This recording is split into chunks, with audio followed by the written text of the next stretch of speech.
So hello and good evening everyone, welcome to the platform of agriculture वाला। मेरा नाम राघवेंद्र सिंह परमार है और आज जिस टॉपिक पर मैं डिस्कस करने जा रहा हूं वो रहने वाला है CUT PG 2026। अब लास्ट समय बचा है, बहुत सारे स्टूडेंट इस वीडियो को उस समय देख रहे होंगे जब उनका एग्जाम 1 या 2 दिन रह गया होगा। लेकिन ये जरूरी है आपके लिए वीडियो इसलिए भी क्योंकि अगर आप सपना देखते हो BHU का, आप सपना देखते हो कि ऐसी यूनिवर्सिटी का जहां से आपका मास्टर्स कंप्लीट हो और उसके बाद आपको फ्यूचर में बहुत सारी अपॉर्चुनिटी देखने को मिले, तो बिल्कुल ये वीडियो आप सभी के लिए रहने वाला है। यहाँ पे हम कंप्लीट CUT PG 2026 की किस तरीके से स्टडी रहनी चाहिए, कौन कौन से टॉपिक हैं जो आप मस्ट रीड करके जाओ, साथ ही साथ यहाँ पे PYQs का कितना बड़ा रोल है, जिन्होंने लगाया है या जिन्होंने अभी तक नहीं लगाया है, जो वीडियो देख के लगाने वाले हैं, है ना। आखिरी समय में आपको किस तरीके से यहाँ पे तैयारी करनी है वो सारा कुछ मैं गाइड आपको करने वाला हूँ। ठीक है, तो बात करते हैं सर CUT PG 2026 की, और ये हमारे लिए इंपॉर्टेंट इसलिए भी है, हम कंप्लीट समझेंगे एग्जाम पैटर्न को, एलिजिबिलिटी, रिकमेंडेड टॉपिक, कैसे आपको पढ़ना है, वो सारी बातें यहाँ पे हम करने वाले हैं। सबसे पहले उन स्टूडेंट के लिए जो एकदम बिगिनर है, जिन्होंने अभी इससे पहले पैटर्न तक नहीं पता है, उनके लिए अगर बात करें तो जो ये एग्जामिनेशन है आपका कंप्लीटली कंप्यूटर बेस्ड एग्जामिनेशन रहता है, यानी कि CBT मोड में पेपर रहेगा। साथ ही साथ अगर आप देखोगे तो यहाँ पे आपको 75 मल्टीपल चॉइस के क्वेश्चन देखने को मिलते हैं एंड आपका टाइम जो यहाँ पे देखने को मिलता है वो आपको 90 मिनट मिलता है, या फिर हम कह सकते हैं 1.5 आवर्स का यहाँ पे आपको टाइम जो है वो मिलता है। टोटल आपके नंबर यहाँ पे 300 मार्क्स बनते हैं। तो ये तो बात हो गई ओवरऑल एग्जाम के पैटर्न के बारे में। अब सर निकल के आता है जो सबसे इंपॉर्टेंट आप सभी के लिए, वो है मार्किंग। तो यहाँ पे मार्किंग की अगर बात करें, 4 नंबर आपको करेक्ट क्वेश्चन के लिए दिए जाते हैं, और अगर आप गलत क्वेश्चन करते हो तो उसके लिए आपका -1 नंबर यहाँ पे काटा भी जाता है। यानी कि अगर आप इनकरेक्ट एक करते हो तो 1 नंबर आपका लेस होगा, अगर एक करेक्ट करते हो तो 4 नंबर यहाँ पे आपको मिलते हैं। तो ये आप एग्जाम पैटर्न के बारे में समझ गए। अगर हम बात करें एग्जाम की मोड की, तो ये आपका एग्जाम बाइलिंगुअल रहता है, यानी कि इंग्लिश में भी रहेगा और साथ ही साथ ये एग्जामिनेशन आपका हिंदी माध्यम में भी रहता है। यानी कि आपके पास सुविधा है, जिस भी मोड में आप एग्जाम देना चाहते हो वहां पे जब आप CBT मोड पे पेपर दे रहे होगे तो आप उसकी जो लैंग्वेज है वो आप मोस्टली जो स्टूडेंट हैं वो इंग्लिश को ही चूज करते हैं, बट आपके पास एक ऑप्शन है कि आप क्लिक करके हिंदी को भी सेम क्वेश्चन को वहां पे आप देख सकते हो। यानी कि इंग्लिश और हिंदी में सेम क्वेश्चन रहता है। ठीक है, मैक्सिमम आपको यहाँ पे क्वेश्चन सही करने के लिए आपको 4 नंबर दिए जाएंगे, और साथ साथ एक इंपॉर्टेंट और बात आप सभी के लिए, यहाँ पे मैक्सिमम आप 4 सब्जेक्ट को ही यहाँ पे एज ए सब्जेक्ट कोड के रूप में चूज कर सकते हो। ठीक है, बात आती है सर इंपॉर्टेंट स्ट्रेटजी की। तो यहाँ पे अगर आप देखोगे निगेटिव वाला जो आपका पोर्शन है, इसको भी ध्यान में रख के आपको क्वेश्चन को अटेम्प्ट करना है। ऐसा नहीं करना है कि आपको 75 क्वेश्चन आपको लग रहा है कि एग्रीकल्चर से ही आ रहे हैं, अरे क्या ही है, तुक्का अगर लगाता हूं तो लगभग मेरे 10 क्वेश्चन सही हो जाएंगे, ऐसा बिल्कुल नहीं होता है। और निगेटिव मार्किंग के चक्कर में आपके जो करेक्ट आंसर होते हैं उनमें भी आंसर आप कटवा लेते हो और आपको यहाँ पे नंबर कम देखने को मिलते हैं। अगर बात करें एलिजिबिलिटी की, तो आप सभी को पता है, या जिनको नहीं पता है तो यहाँ पे आपने BSc अगर ऑनर्स करके रखा है, BSc हॉर्टिकल्चर है या BSc आपका डिग्री है किसी रिकॉग्नाइज्ड यूनिवर्सिटी के थ्रू, है ना, किसी भी स्ट्रीम में, तो बाकायदा आप यहाँ पे फॉर्म भर पाओगे। और साथ साथ जो फाइनल ईयर स्टूडेंट होते हैं वो सभी एलिजिबल हैं, यानी कि सभी फॉर्म भरेंगे, बशर्ते कुछ स्टूडेंट 3rd ईयर में होते हैं, कुछ 2nd ईयर में होते हैं, वो भी इस फॉर्म को भरना चाहते हैं तो वो भी आपके एलिजिबल हैं। अपेयरिंग में आप एग्जाम दे सकते हो और अपने फ्यूचर सिलेक्शन को सिक्योर करने के लिए आप इस एग्जाम के मोड को, इस एग्जाम के पैटर्न को अच्छे से यहाँ पे फॉर्म भर के समझ सकते हो। ठीक है, यहाँ पे होशियारी ये दिखानी पड़ती है कि अगर मान चलो आप 3rd ईयर में हो, 2nd ईयर में हो, तो आप अपनी सेम कैटेगरी से फॉर्म ना भरो, या फिर एग्जाम देने जा रहे हो तो आप ट्राई करो कि सिर्फ एग्जाम के मोड को एनालिसिस करो, आप वहां पे बैठो और एज ए फाइनल सिलेक्शन की तरह इस एग्जाम को अटेंड करो और देखो कितना मैं करेक्ट कर रहा हूं, कितना मैं सिलेक्शन के नियर अबाउट हूं। ठीक है, एज लिमिट में कोई ऐसी अपर एज लिमिट यहाँ पे नहीं है। ठीक है, साथ साथ इंपॉर्टेंट बात आती है कि अगर आपको BHU जैसी यूनिवर्सिटी चाहिए तो आप अगर CUT UG के थ्रू, क्योंकि आपको 2 ऑप्शन है, BHU अगर चाहिए तो एक ऑप्शन है आप ICAR JRF एग्जामिनेशन देके वहां पे एडमिशन ले सकते हो, एक दूसरा ऑप्शन है कि आप CUT PG एंट्रेंस एग्जामिनेशन इसके थ्रू यहाँ पे आप BHU पा सकते हो। तो अगर आप BHU जैसी सेफ यूनिवर्सिटी लेनी है, जनरल कैटेगरी के स्टूडेंट हो, तो ट्राई करो 130-40 प्लस नंबर आपको आए और उस कैटेगरी में आपको कोई ना कोई सब्जेक्ट यहाँ पे आपको BHU में अलॉट होने की संभावना रहती है। अगर टॉप रैंकर्स की बात करें तो यहाँ पे आपको अगर टॉप में रैंक अपनी बनानी है, टॉप में आपको रैंक लानी है, तो टारगेट करो 270 तक आप यहाँ पे पहुंचो। ठीक है, 260 प्लस तो रहो, 270 के नियर वाइज यहाँ पे आप पहुंच पाओ किसी भी तरीके से। ठीक है, अब ये तो बात हो गई यहाँ पे स्कोर की। अगर हाई स्कोर आप कर पाते हो तो बहुत अच्छी संभावना है कि आपको सब्जेक्ट भी आपका पसंदीदा एग्रोनॉमी जैसा सब्जेक्ट मिलता है, सॉइल जैसा सब्जेक्ट मिलता है, प्रोडक्शन में आपका एंटो है, पैथो है, ये मिल जाता है, और साथ ही साथ आपको अच्छी यूनिवर्सिटी मिलने की यहाँ पे संभावना बहुत ज्यादा ही यहाँ पे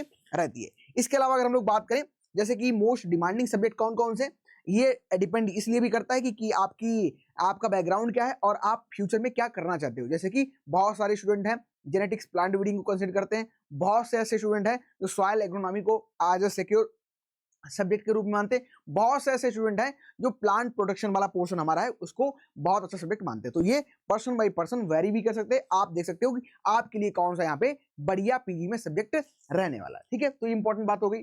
अब सर बात आती है यहाँ पे एक और इंपॉर्टेंट पॉइंट है, सब्जेक्ट कोड की अगर बात करें तो आप में से बहुत सारे स्टूडेंट कम से कम 3 या 4 जो कह सकते हैं कोड भरे होंगे, लेकिन आपको आपकी जो सबसे ज्यादा प्रोबेबिलिटी है कि सब्जेक्ट में आपको एडमिशन मिलेगा वो आपका जनरल जो एग्रीकल्चर साइंस वाला रहता है, ये आपको देखने को मिलेगा।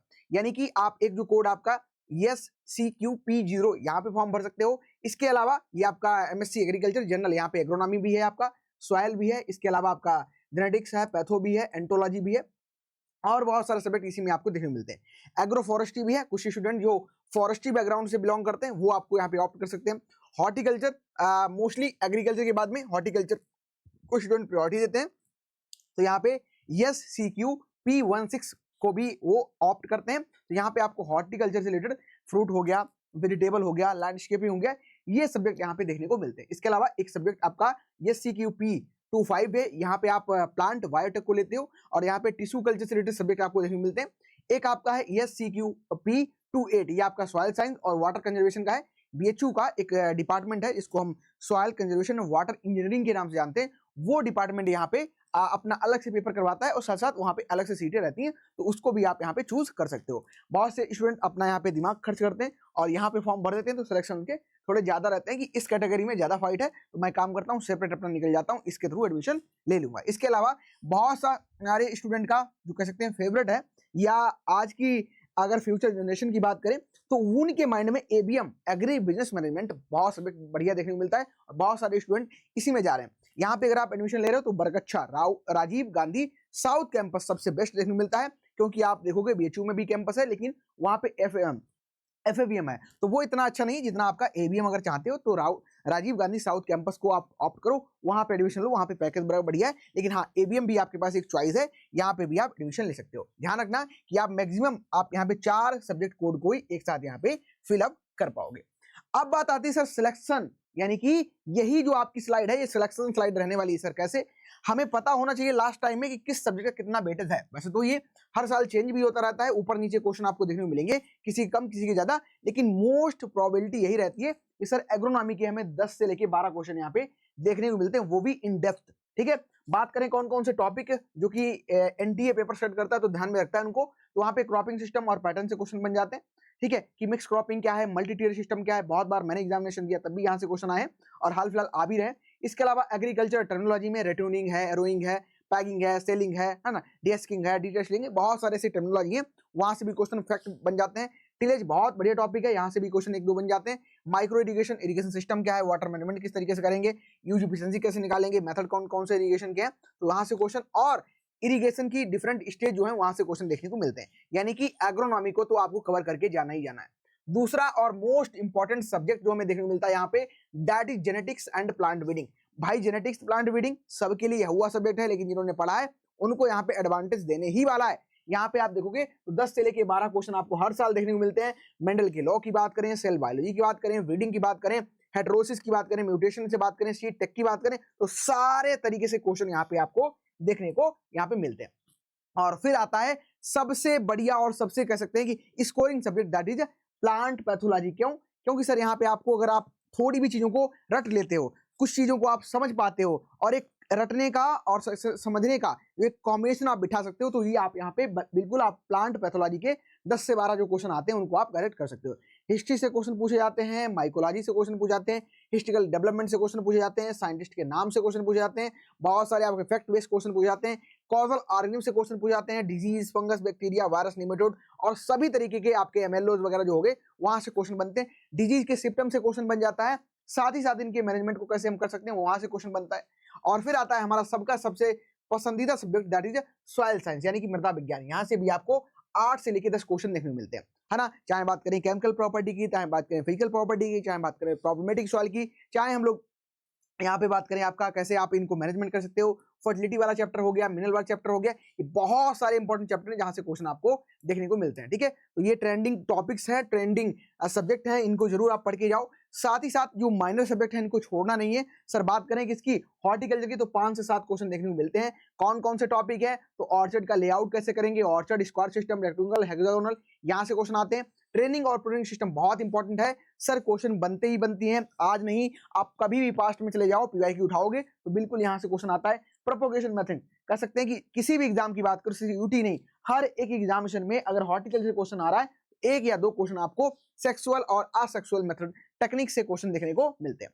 फिर आता है सर पोस्ट हार्वेस्ट, भाई सबसे ट्रेंडिंग टॉपिक जो मैं बोलूंगा कि यहां से क्वेश्चन आने चाहिए और आते भी हैं, एक या दो क्वेश्चन आपको हर साल सीयूटी में स्टोरेज, पोस्ट हार्वेस्ट टेक्नोलॉजी, यहां से क्वेश्चन देखने को मिलते हैं। प्लांट फिजियोलॉजी के भी क्वेश्चन आते हैं 7 से लेकर 8। यहाँ पे फिनोमिना कौन सा, डिफ्यूजन क्या है, ऑस्मोसिस, गटेशन, है ना, C3 plant, C4 plant, CAM plant, transpiration mechanism कैसे है, प्लांट ग्रोथ रेगुलेटर, भाई बहुत ही इंपॉर्टेंट टॉपिक है, पढ़ लेना, एग्रोनॉमी में भी काम आएगा, यहाँ पे प्लांट फिजियो में भी काम आएगा, हॉर्टिकल्चर हर जगह काम आपका आने वाला है। और माइनर सब्जेक्ट में अगर देखें तो एंटो से भी क्वेश्चन सर आ जाते हैं, एग्रीकल्चर इकोनॉमिक्स के बिल्कुल क्वेश्चन आते हैं। जब बीएचयू पेपर बनाता था तब तो अलग ही बात थी, क्या लेवल था क्वेश्चन का, अभी भी आते हैं। इसके अलावा एक्सटेंशन एजुकेशन, इसकी बिल्कुल नहीं करना, आपके क्वेश्चन आसान रहेंगे, आप उनको कर पाओगे बशर्ते आपने अच्छे से यहाँ पे पढ़ाई करी हो। और फिर आपका आता है स्टैटिक्स और साथ साथ आपका एग्रीकल्चर इंजीनियरिंग, एक या दो क्वेश्चन हर साल, कभी कभी यहाँ पे स्किप भी कर देता है, लेकिन हाँ क्वेश्चन की प्रोबेबिलिटी ज्यादा है तो स्किप नहीं करना, थोड़ा सा भी अगर पढ़ के जाओगे तो आप यहाँ से अपना सिलेक्शन है उसको यहाँ पे अच्छे नंबर के साथ तय कर सकते हो। तो ये कुछ टॉपिक्स हैं, ये कुछ आपके सब्जेक्ट हैं जहां से आपकी मोस्ट प्रोबेबिलिटी बनती है कि क्वेश्चन आने ही आने हैं। अब लास्ट टाइम में सर मुझे कोई ऐसी किताब बता दो जो पढ़ के मैं भाई पीजी में अपनी एक सीट पक्की कर पाऊं, तो मैं बोलूंगा कि सर हमारी कहते हैं कि एग्रीकल्चर में हो, एग्रीकल्चर में अगर हो और आपने सुंडा नहीं, वो एग्रीकल्चर का सगा नहीं जिसने सुंडा पढ़ा नहीं, है ना, हमारे एक सर की लाइन है। तो यहाँ पे बात करें नेमराज सुंडा जो किताब है, भाई इसको लास्ट टाइम एक बार क्विक एक दिन में आप खत्म कर सकते हो अगर आपने पहले पढ़ के रखा है तो, मैं बोलता हूँ ठीक है, लेकिन आप 2 से 3 दिन लो, आराम से इसको खत्म करो, है ना, लास्ट टाइम है तो आपकी स्पीड बहुत तेज इस समय होगी, जैसे कि मेरी अभी हो चुकी है। तो यहाँ पे अगर हम बात करें, आपको नेमराज सुंडा जो है पढ़नी है।